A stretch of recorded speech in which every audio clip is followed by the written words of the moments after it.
I just thought it was a really a beautiful story, and I couldn't stop turning the pages. It's a bit of a Greek tragedy in a way. It's a movie about how we are manipulated by those that we love. Simply, it's kind of Paradise Lost. After the wars, it was very obvious who was prepared and who wasn't. You arrive in this world where it's just these two people. There's no one else in this world. It's idyllic, but there's something a little bit off. The father-son relationship that Troy and Jake have is so specific. So they've been in this woods in the middle of nowhere for 25 years. And so there's an unspoken quality about the way that they interact. There's an arrested development there. He's a sort of 10-year-old boy in a man's body. And he doesn't know what everything's for. I mean, on a really simple level, it's about a boy growing up when he's already a man. And that's interesting. The antibiotics are too old. Are you ready for this? Jake goes and meets a woman, and Alicia Silverstone, and when he's with her, he falls in love for the first time, and she's difficult and complicated as well.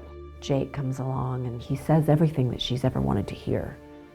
Everything he says is sort of what she feels, and he represents everything that she's looking for.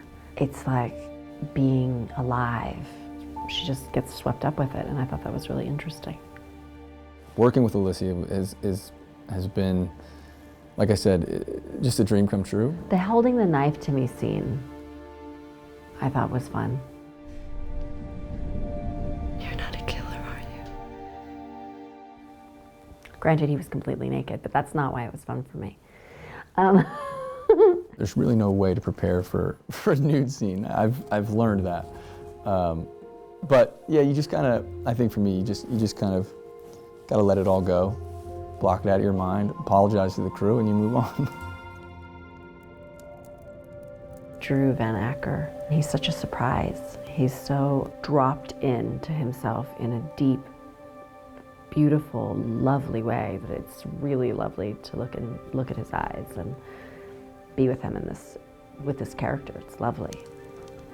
What is happening to you? It's not what's happening to me. It's what you said it was out there. In Troy's mind, my character's mind, Henrietta, Alicia, sort of represents the apple in the Garden of Eden.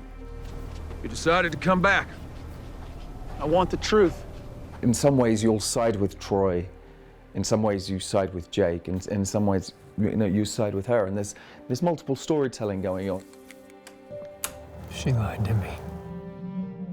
That mystery is going to be so much fun for the audience to kind of figure out as we, peel back the onion layers. Okay, what's really going on here? Jake's character has to wake up to this whole world. He has to figure out a whole new world.